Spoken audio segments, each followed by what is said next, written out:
You suffering from swayback posture? Welcome back to my channel, Annie Pilates Physical Therapist. I'll be demonstrating 3 simple exercises you can start with if you have swayback posture, the contributing factors why you have it, and things you have to do to make sure you do a lifestyle change to improve your daily corrective exercises. Sure you do the proper form every day so that it will correct your posture with active lifestyle, improve your flexibility in certain muscle groups, and learn more about this posture. So get your mat ready, an elastic band, bolster, and ball to join me today.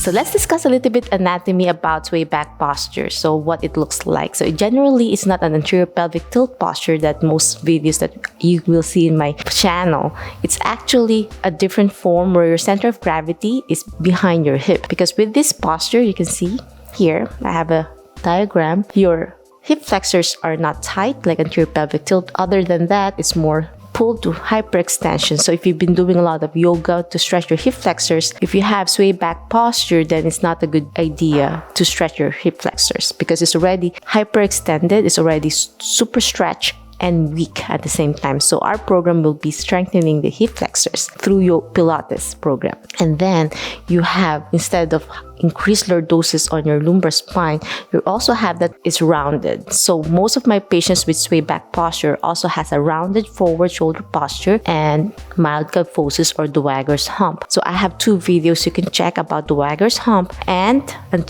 forward head posture. You can check out the link on the description below. So you can also add to your programs as you try your best to improve your posture. So there's a lot of muscle imbalances that you're trying to counteract starting from your hip, because your hip flexor, your greater trochanter, which is the bone on your thigh bone, should be aligned with your center of gravity, but instead the center of gravity is behind it. So now from all the way to your ankle, your lateral malleoli, your greater trochanter is in front of it. It should be leveled together. So how do we do that? So I'll show you some simple exercises to start with. I want to start strengthening your hip flexors, which is your iliopsoas, a deeper muscle, because all the way there, it should be in a slide position. But with sway back, it's really stretched. So it's a really long slide from your lumbar spine. So most patients with sway back has low back pain because it pulls your lumbar spine to hyperextension. So you're going to lie on your back. Place the ball to the side for now. You want to engage your core muscles. This video is requested by one of my viewers who want to improve his posture. So you're going to inhale through your nose, belly button in. As I said before, you want to keep the neutral spine because most patients with sway back has hyperextension. So you want to flatten it. Push it. Inhale up. Exhale down. So the elastic band is around your thighs. Bend your knee one leg. Lift it up. Press your knee straight. Press your back down. Toes pointing you to stretch your hamstrings, because most patients with sway back has very tight hamstrings. And this is one of the best ways to strengthen and lengthen. With the under the knee bend, it will protect your back if you have back pain. So inhale, small circles. Belly button in, exhale. And then reverse circle. And then the elastic band helps strengthen your quads and your hamstrings at the same time. So you're saving a lot of time doing this. Inhale, exhale. So 10 times clockwise and counterclockwise. And then do the other side.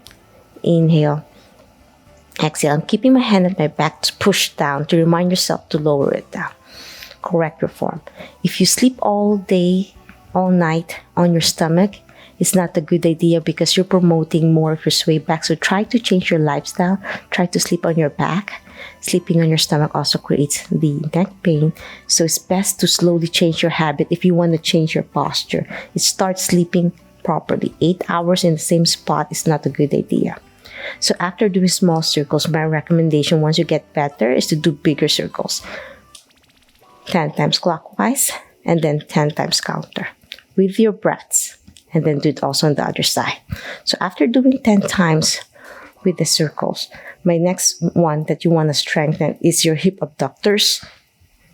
Because most patients with sway back, they're not activating their glutes. So you're going to slide and then extend. So this helps stretch your hamstrings as well and then down. So try your best to put the elastic band on your knee area. So you're going to slide, kick up, toes pointing you, and then down. So you're stretching your hamstrings at the same time lengthening it, engaging your core muscles, and blow. And do that 10 times, slide and kick down. And then do the other side as well. Slide, kick up and down. And my recommendation is 10 times as well on the other side. You want to balance everything to make sure you're creating that strength training. So after targeting your hamstrings and your hip abductors, it's best to strengthen your abdominal muscles because you have very tight lower abdominal with this posture. Sway back. So you want to pull it in. So the best way is to do a plank position with your hands clasped together, elbows back, and lift. Hold it for 10 seconds for beginner. You don't want to sink in your hip down. You want to promote leveled with your hip. With your breath, belly button in and blow. And do that 10 times. The next one with the ball, you want to open your chest because your thorax, as you lean back, is really tight. You want to promote it forward. I'm going to place it here. One hand out. So quadruped position, all fours. One hand on the ball as you slowly do a gentle push-up to stretch your chest and up. And hold that for 5 seconds, hold 10 times. The ball helps co-contraction with your core. Transfer to the other side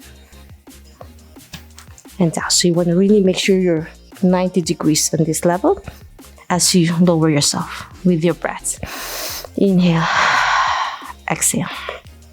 Belly button in, engage your core, and blow.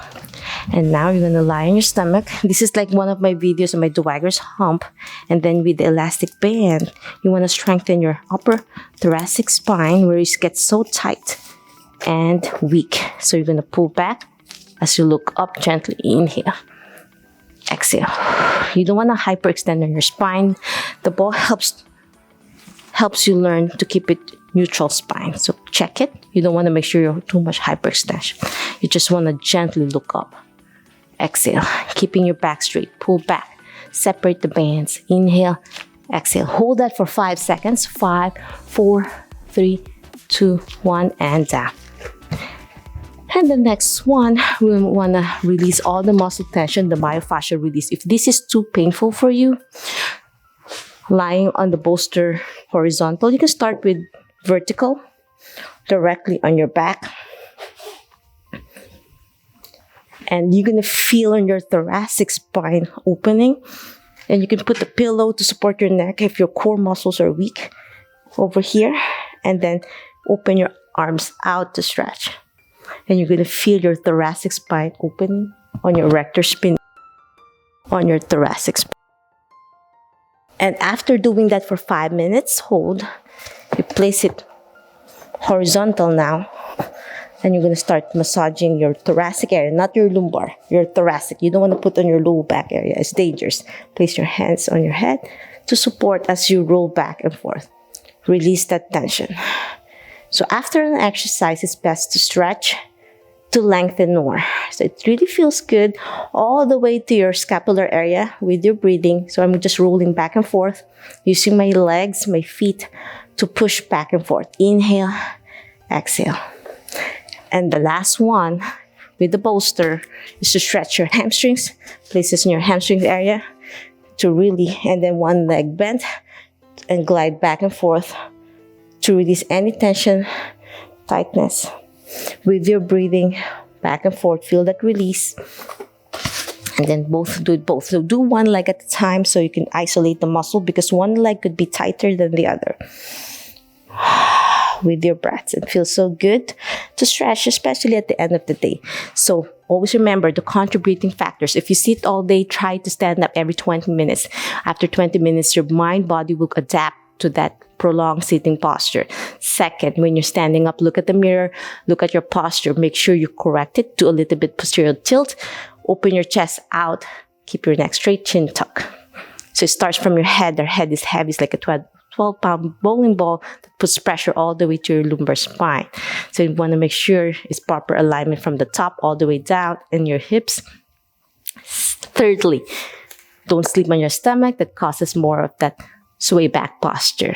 So those are my recommendations. If you want a follow-along video, please let me know. Leave a message on my YouTube channel or directly on my social media.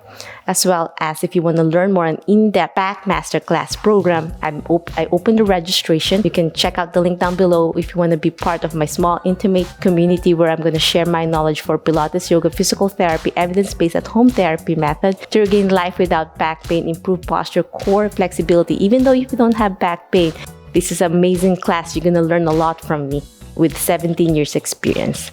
So if you love this video and want to learn more about Pilates, yoga, and physical therapy, please subscribe to my channel, ring the notification bell so you won't miss anything. Always remember, be safe, be well, and healthy you. Until next time, bye!